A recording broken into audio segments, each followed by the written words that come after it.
सभी दोस्तों को मेरा नमस्कार। मैं संतोष पटेल स्मार्ट स्टडी चैनल में आप सभी का स्वागत करता हूं। दोस्तों, आज हम कर्मचारी चयन आयोग के अंतर्गत दिल्ली पुलिस कांस्टेबल का जो पेपर 2020 में हुआ था उससे रिलेटेड क्वेश्चन डिस्कस करेंगे।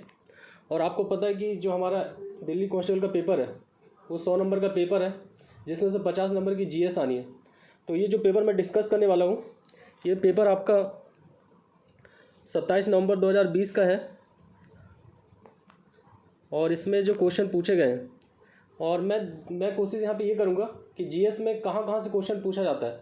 तो ये डिस्कशन के बाद आपको पता चल जाएगा कि कहाँ कहाँ से क्वेश्चन आते हैं, जैसे कौन से राइटर से बुक आता है, किस व्यक्ति को कौन सा पुरस्कार दिया गया, ठीक है, किस राज्य में कौन सा त्यौहार मनाया जाता है, किस राज्य में कौन सा जलप्रपात है। और इसके अलावा और भी जो क्वेश्चन है वो हम यहाँ पर जब सॉल्व करेंगे तो आपको क्लियर हो जाएगा, ठीक है। तो ये जो पेपर हमारा कब है, 27 नवंबर 2020 का है, शिफ्ट फर्स्ट का है। तो चलिए डिस्कस करते हैं, देखते हैं कैसे क्वेश्चन पूछे गए थे। देखिए यहाँ पे जो पहला क्वेश्चन है ये है आपका कि निम्नलिखित में कौन सा शिलालेख सुदर्शन झील नामक, सुदर्शन जो झील है इसके पुनरुद्धार कार्य किए जाने का वर्णन करता है। तो ये क्वेश्चन इंपॉर्टेंट है। सुदर्शन झील आपको पता होनी चाहिए और ये मतलब किस राजा से संबंधित है, किस काल से संबंधित है, ये आपको पता रहना चाहिए, ठीक है। तो चलिए देखते हैं। तो क्वेश्चन पहले एक बार और सब पढ़ लेते हैं। निम्न में से कौन सा शिलालेख सुदर्शन झील नामक झील का पुनरुद्धार कार्य किए जाने का वर्णन करता है। तो आपको पता कि जो अशोक के शिलालेख है बहुत ज़्यादा फेमस है और हर एक शिलालेख में कुछ ना कुछ बताया गया है, तो उसको मैं कभी और डिस्कस करूँगा। अभी देखते हैं यहाँ पे, इसको देखते हैं। तो देखिए ये जो है इसका आंसर होगा ए, रुद्र दामन का जूनागढ़ शिलालेख। थोड़ा इसके बारे में समझते हैं, डिटेल क्या है। देखिए यहाँ पे देखिए, सुदर्शन झील का निर्माण मौर्य शासक चंद्रगुप्त मौर्य के शासनकाल में हुआ था। ये आपको ध्यान रखना, ये पूछ सकता है कि किसके शासनकाल, चंद्रगुप्त मौर्य के शासनकाल में। और झील आपको पता है कि प्राचीन काल में सिंचाई के जो साधन होते हैं या पानी के साधन क्या क्या थे, तालाब थे, झील थी, नहरें थी। तो झील ये सिंचाई के लिए थी। और यहाँ पे ये आपको होना चाहिए कि सुदर्शन झील का डिस्कशन किस में किया गया, रुद्र दामन का जूनागढ़ शिलालेख। चलिए नेक्स्ट क्वेश्चन पे आते हैं। इसमें क्वेश्चन है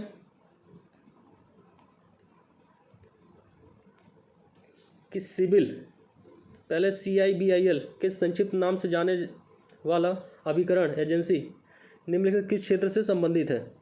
बीमा क्षेत्र, बैंकिंग क्षेत्र, सरकारी क्षेत्र, वाहन क्षेत्र, ठीक है। तो इसका आंसर क्या होगा, देखिए इसका आंसर होगा बैंकिंग क्षेत्र। ये सिविल शब्द आपने बहुत सुना होगा। इसका यूज़ कब होता है, जैसे यदि आप किसी बैंक में लोन लेने जाते हैं तो उससे पहले आपका सिविल स्कोर चेक किया जाता है कि कहीं आपने पहले लोन तो नहीं लिया या आप डिफ़ॉल्टर तो नहीं हो। इसके अलावा आपने देखा होगा कि मतलब जब आप कोई गाड़ी खरीदते हो किस्त में और उसकी EMI चलती है, EMI, ठीक है। तो EMI क्या होता है, यदि आप टाइम पर गाड़ी की किस्तें जमा नहीं कर रहे हो तो आपका सिविल स्कोर ख़राब हो सकता है। तो ये सिविल का फुल फॉर्म आपको याद रखना है। यहाँ देख लीजिए, उसके बारे में लिखा हुआ है कि सिविल क्या है, क्रेडिट इन्फॉर्मेशन ब्यूरो, इसका फुल फॉर्म है सिविल का, CIBIL credit information bureau India limited, एक क्रेडिट रेटिंग एजेंसी है। इसकी स्थापना याद रखिए कि 2000 में हुई थी और रिजर्व बैंक की एक समिति थी जिसका नाम था सिद्दीकी समिति की सिफारिश पर की गई थी, ठीक है। तो बस आपको इसमें इतना याद रखना है कि कौन सी समिति थी, सिद्दीकी समिति। कब स्थापना हुई थी, 2000 में, ओके। चलिए नेक्स्ट क्वेश्चन पे आते हैं। नेक्स्ट क्वेश्चन आपका, निम्नलिखित में कौन सी रबी की एक फसल नहीं है, चना, सरसों, कपास, जौ।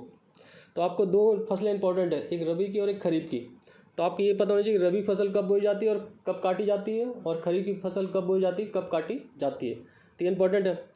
तो सिंपल है कि जो रबी की फसलें रहती है वो ज़्यादातर हमारी ठंड की रहती है, मतलब ये नवंबर दिसंबर बोई जाती हैं। तो ये आपको ध्यान रखना है यहाँ पे। और रबी की फसल में कौन कौन सी इंपॉर्टेंट है, जैसे अपने गेहूँ हो गया, जौ हो गई। तो जो भी ठंड के सीजन में फसलें आती है, मटर हो गया, चना हो गया, तो ये अपनी रबी फसल है। और खरीफ फसल में क्या आ जाती है, आपकी चावल आ जाता है, कपास आ जाता है, सोयाबीन आ जाता है। मतलब आपने देखा होगा जब जुलाई में बहुत ज़्यादा वर्षा होती है तो उस समय नॉर्मली खेतों में क्या बोया जाता है, या तो सोयाबीन बोते हैं या कपास और चावल हो गया। तो ये थोड़ा आपको ध्यान रखना है यहाँ पे। इसका डिटेल दिया हुआ है यहाँ पे, देख सकते हैं आप कि रबी की फसल, और जो रबी की फसल इंपॉर्टेंट दिया हुआ है जैसे चना हो गया, जौ हो गया, सरसों हो गया, अलसी, मटर, आलू। जबकि कपास क्या, खरीफ की फसल। नेक्स्ट क्वेश्चन में आते हैं। निम्न में कौन सा जीव अपने शरीर के बाहर भोजन विखंडित करने के पश्चात उसे अवशोषित करता है? तो ये बायो का क्वेश्चन है, तो इसका आंसर देख लीजिए, राइजोपस है। उसके बारे में थोड़ा डिटेल दिया हुआ है, आप पढ़ सकते हैं राइजोपस के बारे में कि एक मृतोपजीवी है। नेक्स्ट क्वेश्चन है, असहयोग आंदोलन के दौरान निम्नलिखित में से किस प्रांत में चौरा चोरी कांड घटित हुआ था? ये बहुत इंपॉर्टेंट है घटना, चौरा चोरी कांड, क्योंकि इस घटना के बाद असहयोग आंदोलन वापस ले लिया गया था। तो देखिए उसका डिटेल दिया हुआ है यहाँ पे, क्या दिया, उत्तर प्रदेश के गोरखपुर जिले में हुई थी यह घटना। कब हुई थी? 4 फरवरी 1922 को। जिसमें क्या किया था, आंदोलनकारी भीड़ ने पुलिस के 22 जवानों को थाने के अंदर जिंदा जला दिया था। और इस घटना से दुखी होने के बाद गांधी जी ने क्या किया था, 12 फरवरी 1922 को असहयोग आंदोलन वापस ले लिया था। तो आपको पता है कि मतलब 1920-1922 के समय, या बोल सकते 1922 से जितने भी क्रांतिकारी घटनाएं हुई थी, तो ऐसा नहीं था कि मतलब जो अंग्रेज आए थे तो उसमें सिर्फ अंग्रेजी थे, उसमें भारतीय भी शामिल थे। इसमें से जो 22 जवान जले हैं उसमें सिर्फ अंग्रेज नहीं जले थे, उसमें हमारे ही परिवार के हमारे सदस्य कुछ अंग्रेज़ों के लिए पुलिस के रूप में कार्य करते थे या पुलिस में भर्ती होते थे। तो आप ये मत समझिए कि 22 जवानों को जो जलाए वो अंग्रेज थे, वो भारतीय थे। तो इसलिए इसके बाद गांधी जी ने क्या किया था, असहयोग आंदोलन वापस ले लिया था। ये पूछा गया कई बार क्वेश्चन, तो घटना याद रखना 4 फरवरी 1922, और इसको कब वापस ले लिया था, 12 फरवरी 1922 को। और असहयोग आंदोलन कब स्टार्ट हुआ था, आप इसको कमेंट करके मुझे बताइएगा। नेक्स्ट क्वेश्चन में आते हैं, भारत में निम्नलिखित में से किस फसल की कृषि लगभग विशिष्ट रूप से दक्षिण राज्यों में केंद्रित है? तो यहाँ पे आपको पता है कि उत्तर भारत और दक्षिण भारत, हर जगह की जलवायु अलग अलग है। दक्षिण भारत में हमारी जो नॉर्मली किसके लिए फेमस है, कॉफ़ी के लिए हो गया, मसालों के लिए फेमस हो गया, जैसे केरल हो गया, और अपना तमिलनाडु है, वहाँ मतलब साल भर में 3 बार लगभग चावल की फसल बोई जाती है क्योंकि बारिश अच्छी खासी होती है। केरल नारियल के लिए फेमस है, तो उधर पानी की मात्रा ज़्यादा है, तो ज़्यादातर पानी वाली फसलें जो आसानी से होती है वहाँ दक्षिण में है। उत्तर में गर्मी ज़्यादा पड़ती है तो कुछ अलग है। तो यहाँ पे एक सिंपल क्वेश्चन इसका कि किस फसल के लिए फेमस है दक्षिण के राज्य, कॉफ़ी के लिए। देख लेते हैं, यहाँ इसका डिटेल दिया हुआ है कि भारत में कॉफ़ी का उत्पादन मुख्य रूप से दक्षिण भारतीय राज्यों के पहाड़ी क्षेत्रों में होता है, जिसमें कर्नाटक राज्य में अधिकतम 70% सबसे ज़्यादा कॉफ़ी होती है। मतलब ये पूछा जा सकता है कि किस राज्य में सबसे ज़्यादा कॉफ़ी होती है, वो आपका कर्नाटक है। केरल और तमिलनाडु उत्पादन होता है। भारत में कॉफ़ी दुनिया भर में सबसे अच्छी गुणवत्ता की कॉफ़ी मानी जाती है, तो हमारे यहाँ सबसे अच्छी गुणवत्ता की कॉफ़ी होती है। नेक्स्ट क्वेश्चन आते हैं, ये क्वेश्चन कई बार आ चुका, इंपॉर्टेंट है। 7वां नंबर कि भारत के संविधान का निम्न में कौन सा अनुच्छेद यह घोषणा करता है कि सर्वोच्च न्यायालय एक अभिलेख न्यायालय होगा? तो ये पूछा गया है, तो इसका आंसर होगा 129। ठीक है, तो अनुच्छेद 129 क्या होता है, उच्चतम न्यायालय एक अभिलेख न्यायालय होगा। तो आपको 2 चीज़ पता है, उच्चतम न्यायालय हो गया, उच्च न्यायालय हो गया। ठीक है, उच्चतम न्यायालय को सर्वोच्च न्यायालय बोलते हैं, कई बार कन्फ्यूजन होता है। ठीक है, तो आप ध्यान रखिएगा, उच्चतम न्यायालय को क्या बोला गया, अभिलेख न्यायालय। यहाँ अभिलेख न्यायालय का मतलब क्या होता है, अभिलेख न्यायालय का मतलब ये है कि जैसे हमारे सुप्रीम कोर्ट ने यानी सर्वोच्च न्यायालय ने कोई डिसीजन दिया किसी घटना से संबंधित, या कोई बड़ी घटना थी, तो इन सब घटनाओं से रिलेटेड एक डॉक्यूमेंट जो तैयार हो जाता है कि भाई इस वाले केस में ये डिसीजन दिया गया था, तो उसको एक लेख की तरह रख लिया जाता है, ताकि जब दोबारा कोई ऐसी घटना घटे तो उसमें ये मतलब समझा जाए कि भाई यहाँ पे मतलब जब ऐसी समस्या आई थी तो उस समय सर्वोच्च न्यायालय ने क्या डिसीजन लिया था।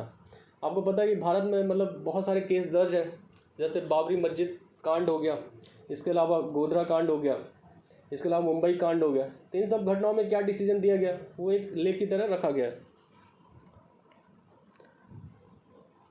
तो ये कुछ और दिया, मतलब आप इसको डिटेल पढ़ लीजिएगा। नेक्स्ट क्वेश्चन है, निम्नलिखित किस राज्य में इंद्रावती नदी पर चित्रकूट जलप्रपात स्थित है? तो ये चित्रकूट बहुत कन्फ्यूज़न करता है। ठीक है, एक चित्रकूट अपने सतना के पास है, लेकिन ये जो इंद्रावती नदी पर चित्रकूट जलप्रपात कहाँ पे है, ये छत्तीसगढ़ में है, तो इसका ध्यान रखिएगा। इंदिरा नदी पर स्थित है, ठीक है, चित्रकूट जलप्रपात। अब देश के कुछ जलप्रपात देख लेते हैं। देखिए आपके यहाँ पे क्या लिखा है, जलप्रपात नदी और स्थिति। चित्रकूट कहाँ पे हो गया, इंद्रावती में, छत्तीसगढ़ में। तो आप ये चित्रकूट मत समझिएगा एमपी वाला, नहीं तो आप गलत करके आ जाएंगे। ध्यान है, कपिलधारा जलप्रपात कहाँ पे है, नर्मदा नदी पे, मध्य प्रदेश में। मिनी मुट्टी जलप्रपात कलार नदी, केरल। थलियार जलप्रपात मजलार नदी, तमिलनाडु। तो ये क्वेश्चन जलप्रपात से आता है, तो आप हर राज्य के जलप्रपात जरूर याद कर लें। नेक्स्ट ये क्वेश्चन बजट का है, पढ़िए 2020 का है, हमें अभी नया बजट देखना है। ठीक है, तो वो 23-24 वाला देख लेंगे, उसको छोड़िए इस क्वेश्चन को। ये क्वेश्चन ये कई बार आ चुका है कि मैग्नसन कार्लसन एक अंतर्राष्ट्रीय शतरंज खिलाड़ी किस देश से हैं? तो ये आप याद रखेंगे, रूस से। ये वर्ल्ड नंबर 1 ठीक है प्लेयर है शतरंज के, तो ये ध्यान रखना आपको। ग्रैंड मास्टर मतलब आप पता है शतरंज में जो अच्छा खेलता है उसको किसकी उपाधि दी जाती है? ग्रैंड मास्टर की। और भारत के ग्रैंड मास्टर कौन है? विश्वनाथन आनंद पहले भारत के ग्रैंड मास्टर हैं, बहुत फेमस। और आपको ये पता होना चाहिए कि शतरंज के ज़्यादातर प्लेयर हमारे कहाँ से रहते हैं? साउथ से। नेक्स्ट क्वेश्चन है, निम्नलिखित किस राज्य में दैमाबाद नामक ताम्र पाषाणकालीन संस्कृति स्थल है? तो ये ध्यान रखना, आपको ये पूछा गया कई बार, सिंधु घाटी सभ्यता से संबंधित क्वेश्चन है कि दैमाबाद नामक ताम्र पाषाणकालीन, ताम्र मतलब क्या होता है? तांबा, संस्कृति स्थल स्थित है। कहाँ पर है ये अपनी? ये है महाराष्ट्र में, ये आपको याद करना है। इसके अलावा मैं आपको कुछ और क्वेश्चन बता दे रहा हूँ, मतलब ये जो सिंधु घाटी सभ्यता से क्वेश्चन पूछे जाते हैं कि सिंधु घाटी सभ्यता का काल कौन सा था, वो सब देखेंगे अपन। चलिए थोड़ा मैं डिटेल आपको बता दूँ। सिंधु घाटी सभ्यता से संबंधित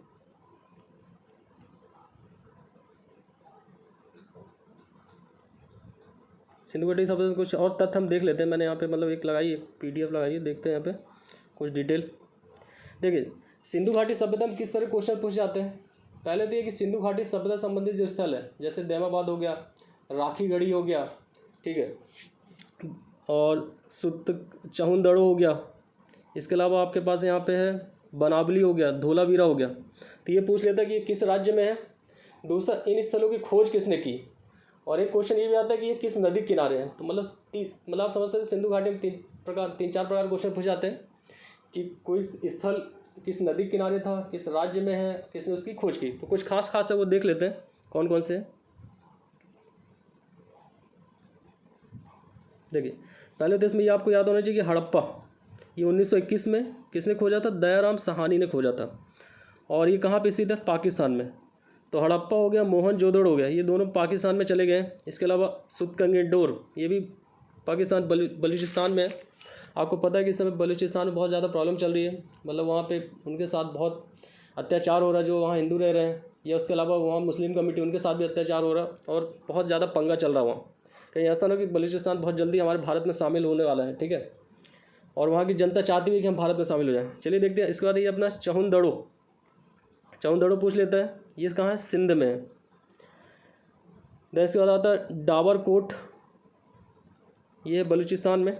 तो इसमें जो क्वेश्चन खासकर पूछा जाता है कि यही हड़प्पा सभ्यता खोज किसने की थी? दयाराम साहनी ने, ये कई बार पूछा गया तो आप याद रखिएगा। और मोहनजोदड़ो की खोज की थी राखालदास बनर्जी ने।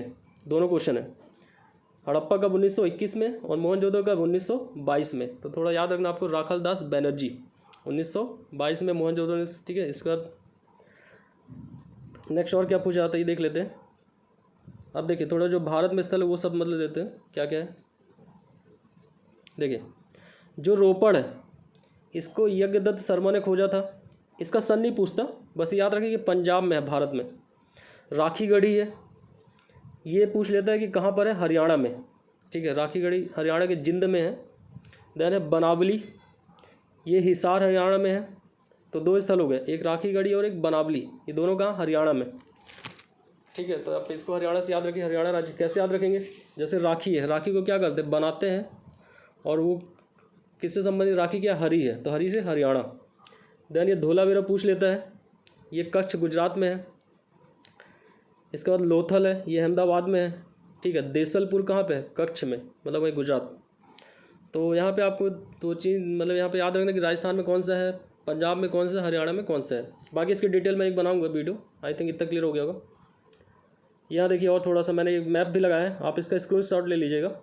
इसमें देखिए सिंधु सभ्यता का विस्तार बताया, कहाँ से कहाँ तक है, नदियों के नाम दिए हुए हैं, पश्चिम में कहाँ से कहाँ तक है, उत्तर ये देख लीजिए। और ये एक मैप है, यहाँ पे देख लीजिएगा। आलमगीरपुर कहाँ पे है? ये उत्तर प्रदेश में पड़ता है, आलमगीरपुर, ये कई बार पूछा गया है। कालीबंगा दिया हुआ है, कालीबंगा आपका क्या है? राजस्थान में है। धौलावीरा गुजरात में हो गया। तो ये मैप आप स्क्रीनशॉट ले लीजिएगा, बहुत इंपॉर्टेंट है। और दैमाबाद हमने जो क्वेश्चन पूछा गया तो कहाँ पे हो? महाराष्ट्र में। चलिए अपने क्वेश्चन पहुँचते हैं। कहाँ तक कर लिया था अपन ने? क्वेश्चन 11 तक हो गया था। नेक्स्ट क्वेश्चन में आते हैं कि निम्न में किसके हृदय में दो प्रकोष्ठ पाए जाते हैं। तो इसका आंसर होगा स्कॉलियोडॉन्स, स्कॉलियोडॉन्स है।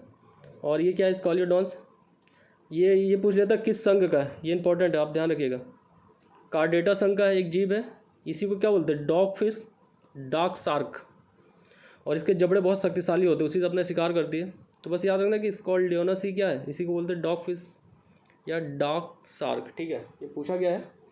तो बायो में ऐसे ही क्वेश्चन पूछे जाते हैं कि कौन सा प्राणी किस संघ का, तो इसको आप एक बार याद कर लीजिएगा।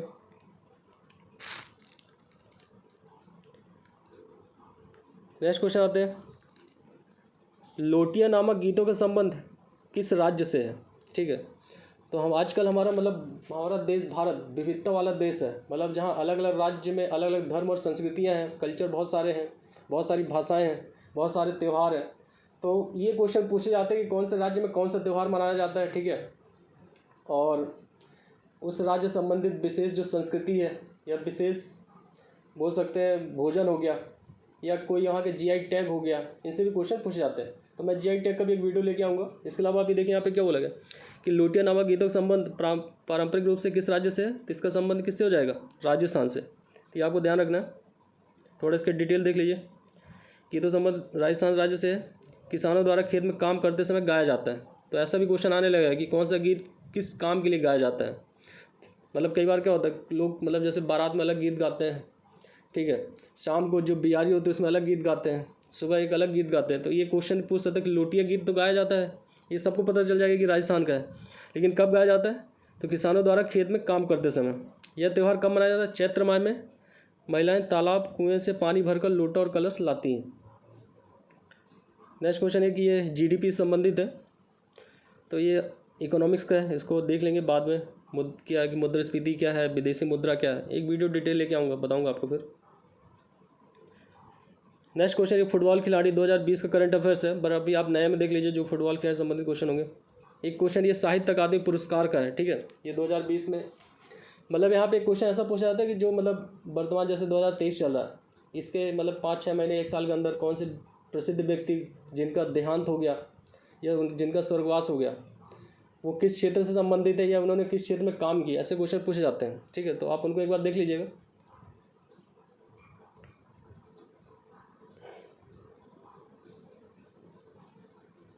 नेक्स्ट क्वेश्चन ये है कि पीएम स्वनिधि नामक योजना के लिए लक्षित समूह निम्नलिखित में कौन सा है।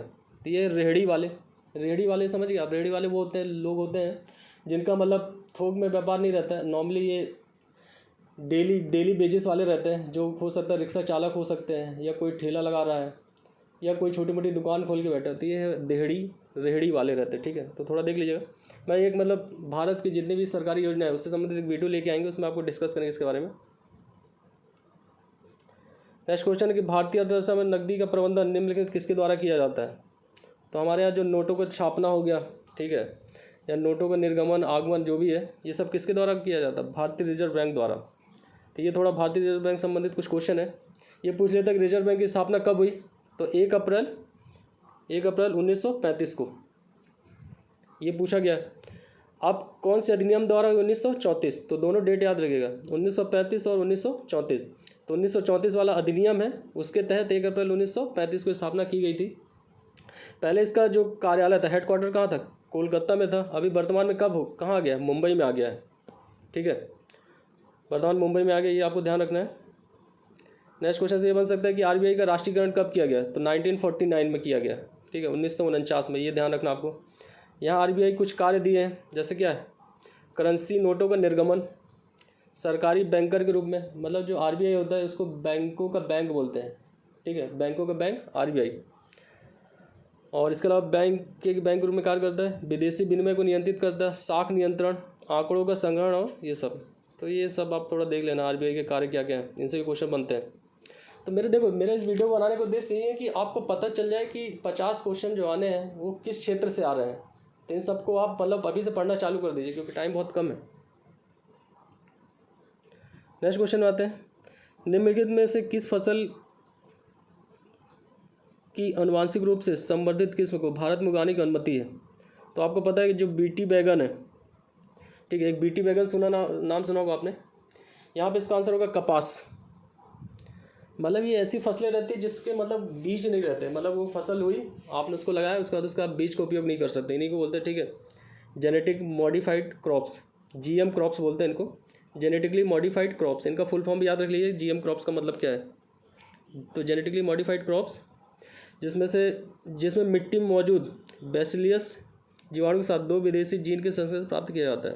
तो मतलब एक तरह की ये हाइब्रिड फसलें हैं, ठीक है, संश्लेषित फसलें, मतलब जिनको हम प्रयोगशाला में तैयार कर रहे हैं। तो उसमें सिर्फ कपास को है, बैगन आया तो बैगन को अलाउ नहीं किया, लौकी को नहीं किया, करेले को नहीं किया, सिर्फ आप कपास उगा सकते हो, जो कि जेनेटिकली मॉडिफाइड क्रॉप्स होगी आपकी बीटी। नेक्स्ट क्वेश्चन है कि भारत के संविधान के निम्नलिखित की संशोधन में यह उल्लेख किया गया है कि राज्य ग्राम पंचायतों को संगठित करने के लिए कदम उठाएगा। तो ये ग्राम पंचायत संबंधी बहुत सारे अनुच्छेद हैं, जिसमें आपको याद रखना है कि ग्राम पंचायत का गठन किस अनुच्छेद के तहत किया गया, अनुच्छेद 40 के तहत। ओके, अब ग्राम पंचायत का ज़्यादातर भारत में क्या त्रिस्तरीय मॉडल, और इसको किसने दिया था, बलवंत राय मेहता समिति द्वारा, उनकी सिफारिश के आधार पर आया था, ठीक है। इसके अलावा द्विस्तरीय भी है, जिसमें अशोक मेहता समिति है। और यहाँ पे क्वेश्चन ऐसे, आप ये मुझे बताइए कि जो समितियाँ 4 गठित हुई थी वो किस किस साल में गठित हुई थी, ठीक है, ये आपको बताना कमेंट करके। तो यहाँ मैं ये कुछ डिटेल दिया हुआ है, तो आप इसको पढ़ लीजिएगा। नेक्स्ट क्वेश्चन है, निम्नलिखित में से कौन सा समुद्र तट अरब सागर का नहीं है। तो ये राधानगर बीच जो है ये अरब सागर का नहीं है, बाकी हैं उनको आप देख लीजिएगा। मतलब आपको ये पता है कि भारत का उत्तर दक्षिण पूर्व पश्चिम, तो हमारे पश्चिम साइड क्या है आपके पास, अरब सागर, और इधर पूर्व साइड में क्या आ जाएगी आपकी बंगाल की खाड़ी। ये एक बायो क्वेश्चन है कि ईस्ट में अवयवी श्वसन के दौरान निम्न के कौन सा उत्पादन बनते हैं, तो इसका ऑप्शन सी है, इसको आप याद कर लीजिएगा। नेक्स्ट क्वेश्चन है, जिस दर पर किसी देश का केंद्रीय बैंक, ये इंपॉर्टेंट क्वेश्चन है इकोनॉमिक्स का, मतलब अर्थशास्त्र का, कि जिस दर पर किसी देश का केंद्रीय बैंक अपने क्षेत्र में वाणिज्यिक बैंकों से धन उधार लेता है उसे निम्नलिखित में क्या कहा जाता है। तो उसको बोलते हैं रिवर्स रेपो दर, ये आपको याद रखना है। मतलब कई शब्द है जो बहुत ज़्यादा इंपॉर्टेंट है, एक रिवर्स रेपो दर, एक रेपो दर, ठीक है। तो ये सब क्या होता है थोड़ा आपको समझ में आना चाहिए। मतलब यहाँ पे ये समझिए कि जैसे हमारा जो केंद्रीय बैंक क्या होता है, रिजर्व बैंक ऑफ इंडिया है, और इसके अलावा जो बैंक है वो क्या कहलाते हैं, वाणिज्यिक बैंक। तो मतलब रिजर्व बैंक मतलब केंद्रीय बैंक बहुत बड़ा बैंक है, ठीक है, और वो छोटे बैंकों को क्या देगा, पैसा देगा। तो जिस दर पे देगा उसको बोलते हैं रेपो दर। इसके अलावा कभी कभी क्या होता है, अब बैंकों के पास बहुत सारा पैसा हो गया और वो रिजर्व बैंक में जाके जमा कर रहे हैं, तो उसके बेस पे क्या होगा, उनको ब्याज मिलेगा, पैसा मिलेगा, तो उसको बोलेंगे रिवर्स रेपो दर। तो इसको बढ़ाना घटाना ये सब मुद्रास्फीति महंगाई पर बहुत मैटर करता है कि कब महंगाई बढ़ेगी कब घटेगी। आप मुझे ये क्वेश्चन का आंसर बताइएगा कि यदि मार्केट में बहुत सारा पैसा हो जाए तो महंगाई बढ़ेगी कि घटेगी, इसका आंसर मुझे बताइएगा कमेंट करके, बाकी मैं कभी डिस्कस करूँगा।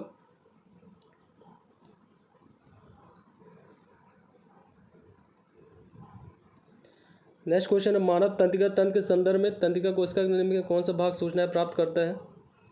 तो इसका आंसर है डेंड्राइट, ये बायो का है, थोड़ा देख लीजिए, डेंड्राइट है इसका। नेक्स्ट क्वेश्चन है, निम्न में से कौन भारत के द्वितीय उपराष्ट्रपति थे। तो यहाँ देखिए भारत के प्रथम राष्ट्रपति उपराष्ट्रपति, तो यहाँ पे क्वेश्चन क्या हुआ कि भारत के दूसरे नंबर के उपराष्ट्रपति कौन से थे। तो ये एक लिस्ट दी है, इसका आंसर होगा डॉक्टर जाकिर हुसैन। ये लिस्ट आप देख सकते हैं कि डॉक्टर राधाकृष्णन, डॉक्टर जाकिर हुसैन, फिर बीबी गिरी, ये सब भारत के उपराष्ट्रपति, उनका कार्यकाल है। और पेपर में ऐसा क्वेश्चन आता है किस राष्ट्रपति कार्यकाल संबंधित जो घटनाएं हैं वो भी पूछ लेता है, तो आप थोड़ा इसको देखेंगे। बाकी एक बार मैं पंचवर्षीय योजना डिस्कस करूँगा तो आपको ये बता दूंगा। तो आई थिंक ये सब क्वेश्चन समझ में आए होंगे। तो ये 25 क्वेश्चन थे जो इंपॉर्टेंट थे। इसके अलावा जो बचे हुए 25 क्वेश्चन मैं नेक्स्ट वीडियो में लेके आऊँगा। और यदि यहाँ तक आपको मेरा पढ़ाने का तरीका और जीके बताने का तरीका अच्छा लगा हो तो प्लीज़ इसको वीडियो को शेयर करिएगा, लाइक करिएगा और कमेंट करिएगा। मिलते हैं नेक्स्ट वीडियो में, इसका जो सेकंड पार्ट लाऊंगा जिससे ये पूरा जीके हो जाए आपका। और मैथ्स रीडिंग तो मैं करा ही रहा हूँ। थैंक यू, धन्यवाद, आपका दिन शुभ रहे।